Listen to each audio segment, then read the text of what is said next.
Hello everyone, कैसे हैं आप सब। एक बार पुनः शिव कोचिंग क्लासेस पर स्वागत है। उम्मीद करता हूं आप सब अच्छे होंगे, मस्त होंगे, बेहतर होंगे, आपकी पढ़ाई बेहतर चल रही होगी। क्लास 12 केमिस्ट्री एनसीईआरटी में चैप्टर नंबर 7 चल रहा है बच्चों, जिसमें हम आज बात करेंगे ईथर की रासायनिक अभिक्रियाएं। ईथर बनाने की सारी विधियां कंप्लीट है। आप लोग इसके पहले वीडियो देखे होंगे बच्चों। इस चैप्टर में एल्कोहल फिनाल का भी पूरा पार्ट हमने करा दिया है।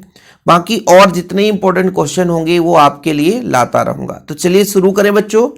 पहला जो रासायनिक अभिक्रिया है बच्चों वो जल अपघटन है। यानी ईथर का बच्चों जो कार्बन और ऑक्सीजन के बीच बंध होता है उसका विदलन होगा। ठीक है, देखो ईथर का पहचान क्या होता है कि दो एल्किल ग्रुप है यदि जो कि ऑक्सीजन से जुड़े हुए हैं तो आपका ईथर है बच्चों। जल अपघटन करेंगे, जल दाब यानी HOH है। तो देखिएगा कैसे ये अभिक्रिया करेगा बच्चों।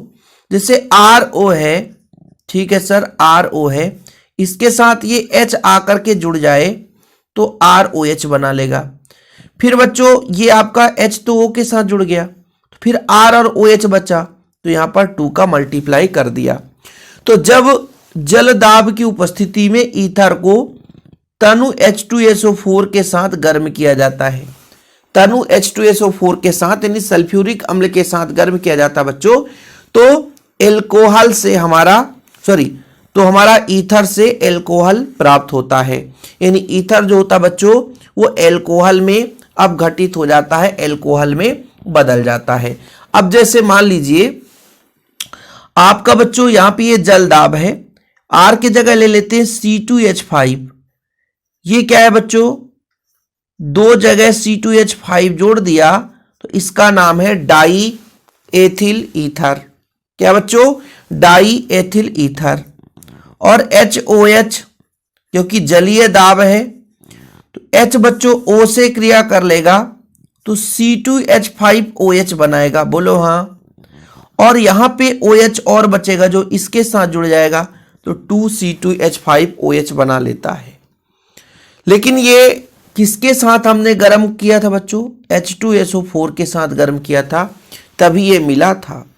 ठीक है, अब इसके जगह आप CH3 जोड़ दो, यहां भी CH3 जोड़ दो, अलग अलग भी ले सकते हो, इसमें कोई दिक्कत नहीं है। लेकिन जब जल की उपस्थित न हो, जल दाब ना हो, केवल और केवल दाब की उपस्थिति में यदि केवल और केवल दाब लगा दिया जाए बच्चों, यानी जल हो ही ना, देखना केवल और केवल दाब लगाएंगे। जैसे आपके पास C2H5O C2H5 है, इस बार दाब नहीं है तो H2SO4 के साथ डायरेक्ट ये क्रिया करेगा। अब H2SO4 को ऐसा हम लिख सकते हैं, कैसे, HSO4।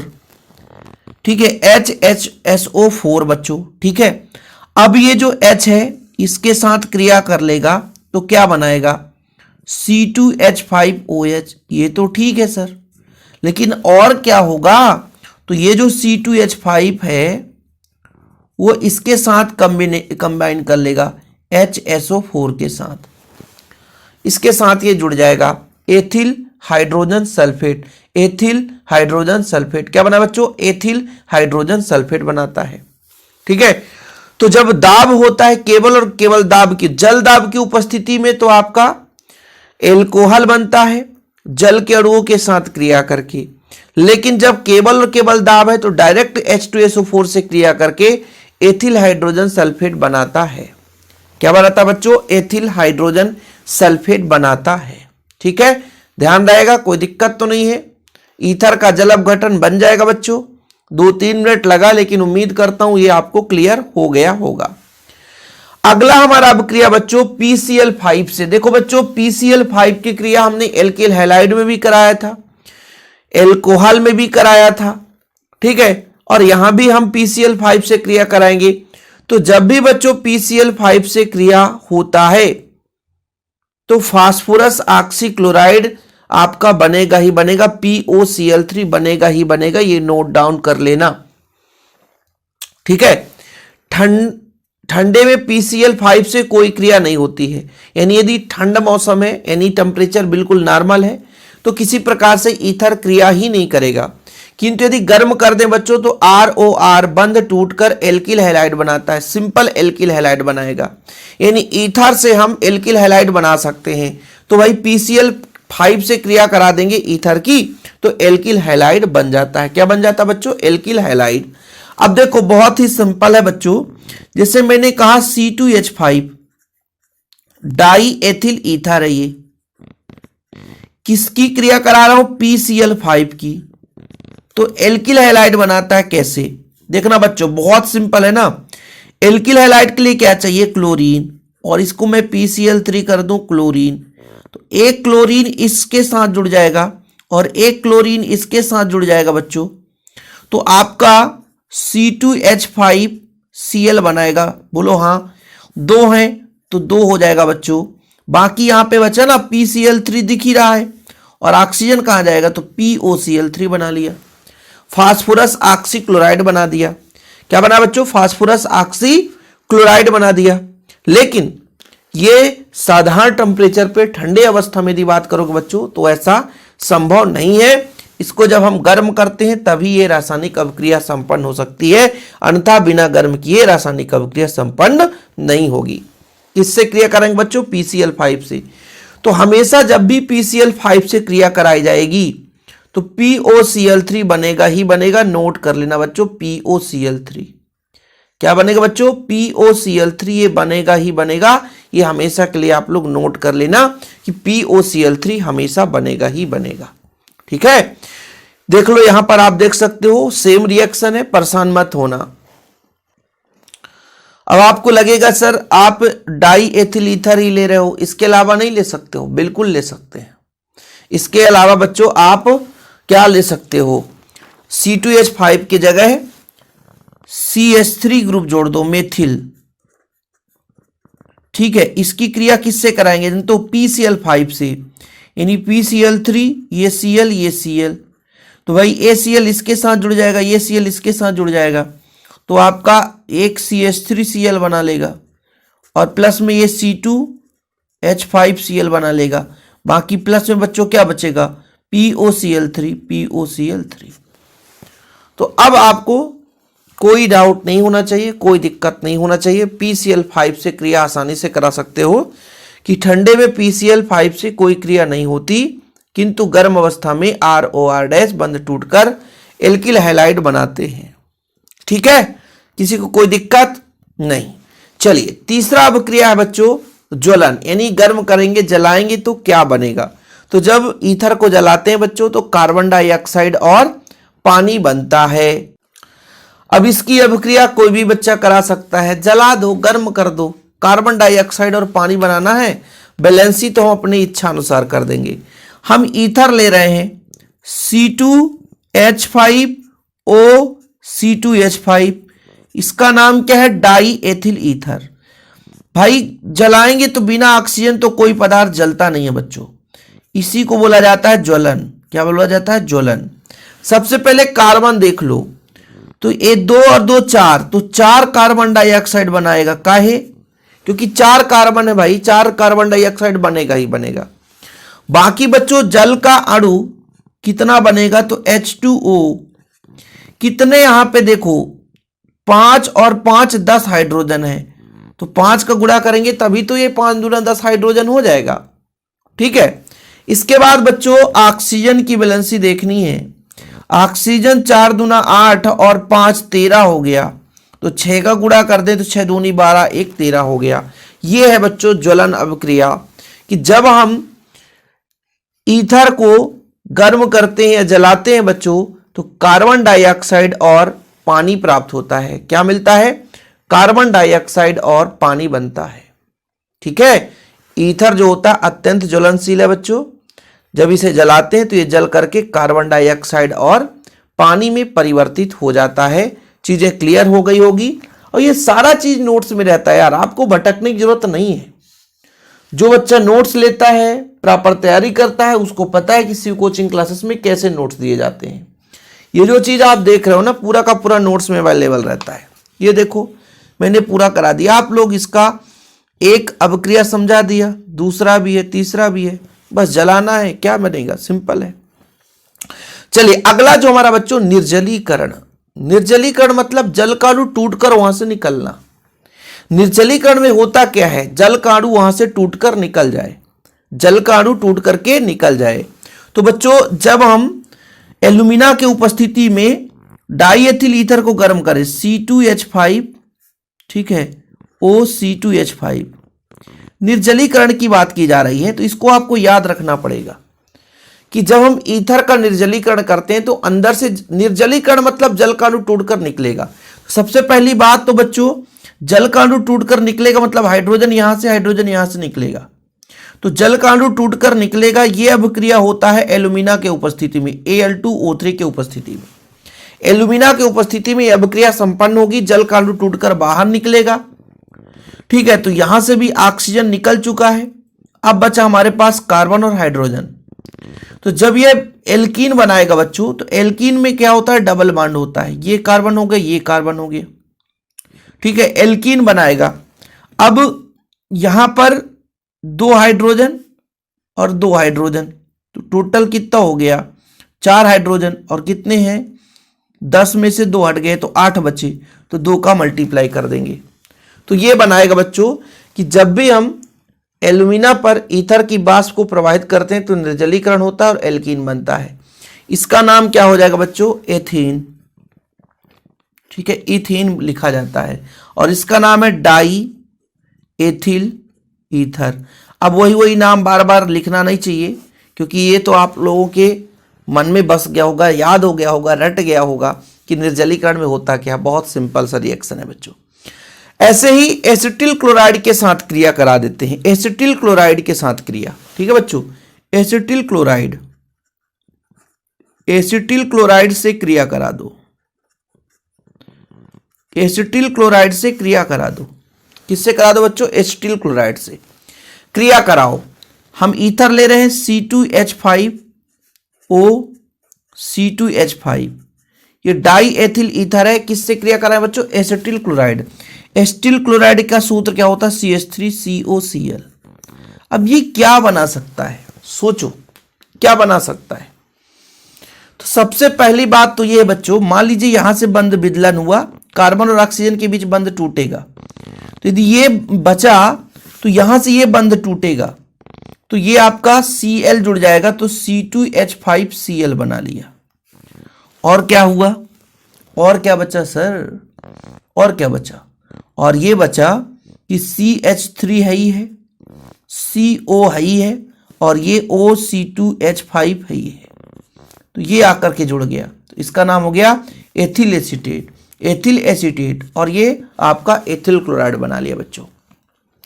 तो जब हम किसकी क्रिया, ईथर की क्रिया एसिटिल क्लोराइड से कराते हैं बच्चों, तो इसे बोलेंगे एसिटिलीकारक, है ना, क्योंकि ये एसिटिल क्लोराइड है बच्चों, ये एसिटिलीकरण है, और एसिटिलीकरण में ये एसिटिलीकारक कहलाएगा।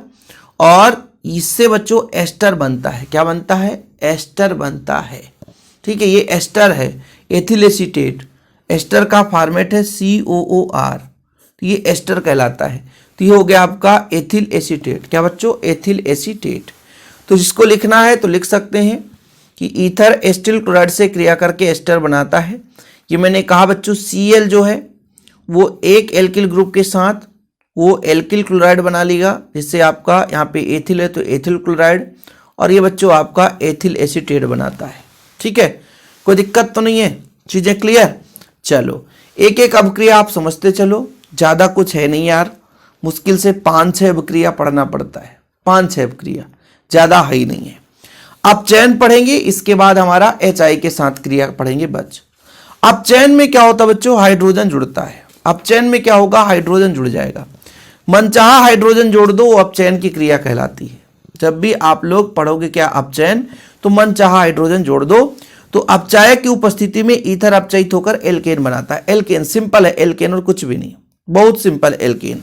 जैसे बच्चों आप देखना, ये आपका C2H5O C2H5 है, ठीक है। अब अपचयन पढ़ रहे हैं, तो अपचयन में जितना चाहे उतना हाइड्रोजन जुड़ सकते हैं। तो बच्चों यहां पे जो C2H5 है ये आपका है एथिल, और यदि इसमें एक हाइड्रोजन जुड़ जाए बच्चों तो ये बन जाएगा आपका एथेन। क्या बन जाएगा बच्चों? एथेन। अब इसमें भी एक हाइड्रोजन जुड़ गया तो 2 एथेन बन गया, और साथ में ऑक्सीजन और हाइड्रोजन मिलकर के H2O बना देगा। बाकी बैलेंसी कराना तो आपका काम है। हाइड्रोजन कितने हो गए? एक एक यहां पे जुड़ा है, ठीक है बच्चों, तो 2 जुड़ गया है, तो 2 हाइड्रोजन और 2 H2 के साथ तो टोटल 4 हाइड्रोजन की जरूरत पड़ी है। तो यहां पर जब भी हम अपचायक आप ले लो, निकिल ले लो, प्लेटिनम ले लो, पैलेडियम ले लो, लिथियम एल्यूमिनियम हाइड्राइड ले लो, इनसे अपचयित होकर के क्या बनाता बच्चों? एल्केन बनाता है। जैसे आपका ये एथेन है, 2 कार्बन का बच्चों, इसलिए एथेन है। ठीक है। अब जैसे यहां पर आप एक कार्बन का लोगे तो मेथेन बनेगा।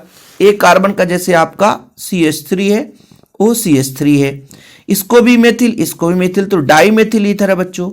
इसको सेम अभिक्रिया कराएंगे तो क्या बनेगा? CH3 में एक जुड़ जाएगा तो CH4, यहां भी जुड़ेगा CH4, तो 2 कर दिया हमने, और H2O कर दिया। अब ये क्या बच्चों? मेथेन है। ये क्या है बच्चों? मेथेन है। क्या है? मेथेन है, तो मेथेन बना लिया। अब जैसे यहां पर एक CH3 C2H5 होता तो एक मेथेन भी बनता, एक एथेन भी बनता। तो ये डिपेंड करता है कि अभिकारक में किस प्रकार से एल्किल ग्रुप जुड़ा हुआ है, उसके आधार पर होता है बच्चों। ठीक है, कोई दिक्कत तो नहीं। अपचयन आपको क्लियर हो गया होगा। अपचयन क्या है? कि अपचायक की उपस्थिति में, अपचायक चाहे लाल फास्फोरस से चाहे ले लो बच्चों, अपचयित होकर के एल्केन बनाता है। इसके बाद हमारा आखिरी अभिक्रिया है बच्चों HI के साथ हाइड्रोजन आयोडाइड के साथ। जब ये क्रिया करेगा तो एक अणु आपका किसमें बदलेगा? एल्कोहल में, और एक अणु आपका एल्किल हैलाइड में बदलेगा। ठीक है बच्चों, बहुत ही सिंपल है। आखिरी अभिक्रिया आप देख सकते हो कि जैसे मान लीजिए CH3O C2H5 है बच्चों, जो छोटा समूह है वो आयोडीन को पकड़ेगा, और जो बड़ा समूह है वो हाइड्रोजन को पकड़ेगा। इतना यदि आप लोग याद रखोगे तो ये अभिक्रिया कभी भी नहीं भूलने वाला। क्या याद रखना पड़ेगा सर? मैंने ये बोला कि यहां पर जो अभिक्रिया हो रही है बच्चों, तो आपके ईथर के साथ HI का संयोग हो रहा है। अब ईथर में जो छोटा एल्किल समूह है वो I को पकड़ेगा, और जो बड़ा एल्किल समूह है बच्चों वो किसको पकड़ेगा? तो वो आपके H को पकड़ेगा। खत्म कहानी। इतने में ठीक है, क्योंकि भाई देखो, बड़ा एल्किल ग्रुप है, वो ऑक्सीजन को छोड़ ही नहीं सकता है। पहली बात आप दिमाग लगाओ, बराबर है तो कोई बात ही नहीं है। देखो, मेरे कहने का तात्पर्य यह है बच्चों, आप लोग समझना, एक लाइन की बात और कुछ भी नहीं है। जैसे आपने कहा CH3O C2H5, तो ये O किसके पास जाएगा? बोलेगा सर ये बड़ा मजबूत है, हम इसी के साथ दोस्ती बनाएंगे। तो जब HI आएगा बच्चों, तो देखो, ठीक है, I O के साथ तो कभी जुड़ नहीं सकता है। CH3 को मारकर भगाया तो I इसके साथ जुड़ गया, और ऑक्सीजन आपको बोलता है कि हम बड़े कार्बन की संख्या साथ रहेंगे तो H आकर के जुड़ जाता है। ये इसमें फैक्ट है कि 2 एल्किल ग्रुप हैं। जैसे यहां पे आपका C2H5 है और OC3H7 है, और किसकी क्रिया? HI से ही कराते हैं। अब जो बच्चों ये ऑक्सीजन है इसको नहीं छोड़ सकता, इसको छोड़ेगा, C2H5 को छोड़ेगा क्योंकि ये छोटा है, और इसके साथ I आकर के जुड़ जाएगा, और बड़े कार्बन की श्रृंखला के साथ आपका H जुड़ जाता है। ऑक्सीजन ऑलरेडी है तो ये बनाता है एल्कोहल।